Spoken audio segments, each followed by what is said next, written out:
What's up, Swig Squad?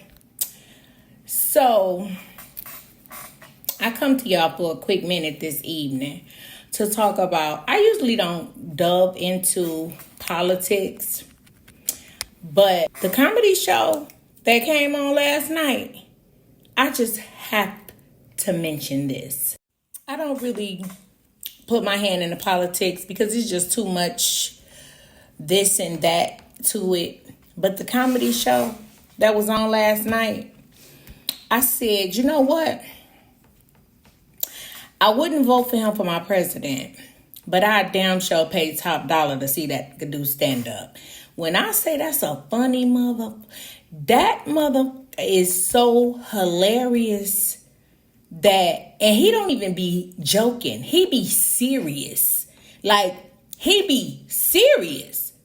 So, with the debate, he came out, she doing a formal introduction, like a raised humanly raised, respectful human being. He like, yeah, let's have fun. Like, boy, what boy? This ain't about no fun. Man, this is not about no fun. This is business. What are you talking about? Let's have some fun. Yeah, let's have fun.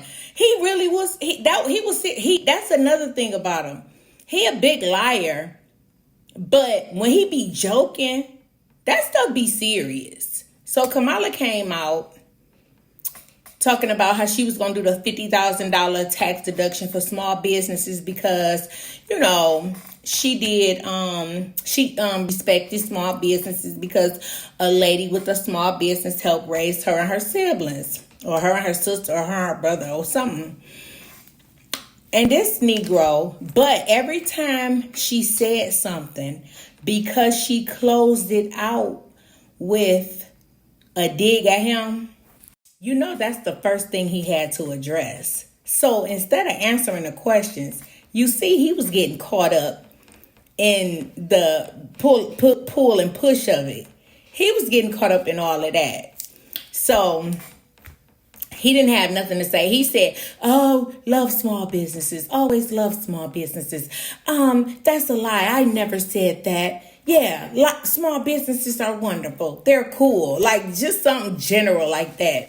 Then Kamala was talking about how he left us in the worst shape that we have been in since the Civil War. No, I don't believe that. With the pandemic, I think I did better in the pandemic than anybody has ever done in the history of the world. Well, Donald Trump, guess what? That was the only pandemic we ever had in the history of the world. So congratulations. You didn't have any competition. You did it. It was only you. And you didn't even call the pandemic until near March and April, when people was trying to tell you about it in January. Just go sit down somewhere. This is a bad hair day, so just get back with me tomorrow on the looks. But anyway, Trump says, Kamala ended up saying that he was down for the Project 2025. Of course. What? 2025? What is that? He acted like he had never heard that in his life. Like that term was totally foreign to him. And Trump, you definitely have made comments about Project 2025. But you know, he good at renege. He'll renege on some in a minute. But yeah, so then she said something, and that fool said, she's making a sound bite. That's just like run, spot, run. She's just making a sound bite. I said, this fool is crazy. He just don't, when he don't know what to say, he'll say anything. He told that girl he was going to get her a MAGA hat. He was like, yeah, I'm going to get you a MAGA hat because you definitely want one on abortion. I was just like, so when can we get abortions after 9 months? They're getting abortions. You guys want to approve them getting abortions at 9 months and beyond. Who can get an abortion after 9 months, Trump? I don't think anybody can do that. The moderator was like, that's not possible. Nobody in the country is saying that you can get an abortion at 9 months. But of course, he talks about how he wants to leave that up to each individual state. Of course, because he know the red state's going to go for it.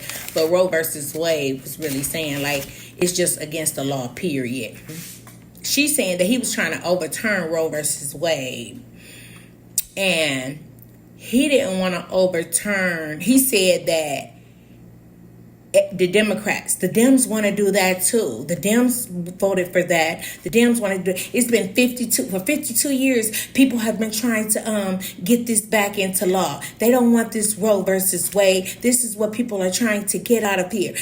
People have told me all over from both sides that they didn't want this Roe versus Wade. So he's saying that it's Democrats that have explained to him that they are not down with Roe versus Wade. I would love to know who he's talking about, because of course he's just speaking in general. He ain't naming nobody. Kamala said that he is not for IVF. He argued that one. She's lying on me.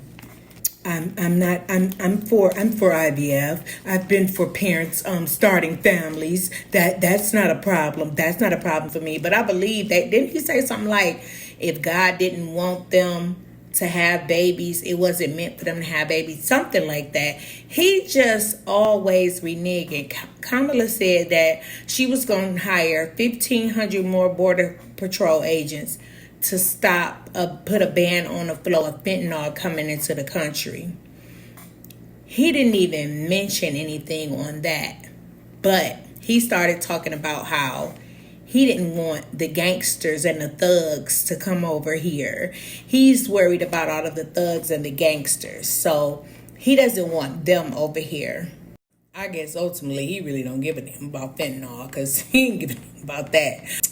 He told Kamala mentioned something about how people walk out of his rallies because they be so bored. He said she have to pay people and bus them to her rallies. He said her rallies be full of people that she got a bus over there.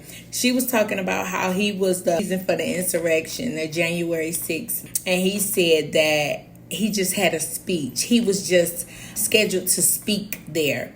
It didn't have anything to do with him. He didn't have anything to do with the planning or the initiating or anything of that. He said that he was just there to speak. That's what he said. I was just, my only responsibility there was just to make a speech. That's all I had to do. Trump. But yeah, it was overall such a comedic presentation. Everything he said, like Kamala couldn't do nothing but laugh at some point she would just laugh, because she couldn't even do nothing but laugh, because that's how funny he is. It was a comedy show though. So like I said, I'm not into politics, but the comedy show that was on, I wouldn't vote for him as my president, but I damn sure pay any amount of money to go see him do stand up. This is Tea with the Diva, and I will see you later, Sweet Squad.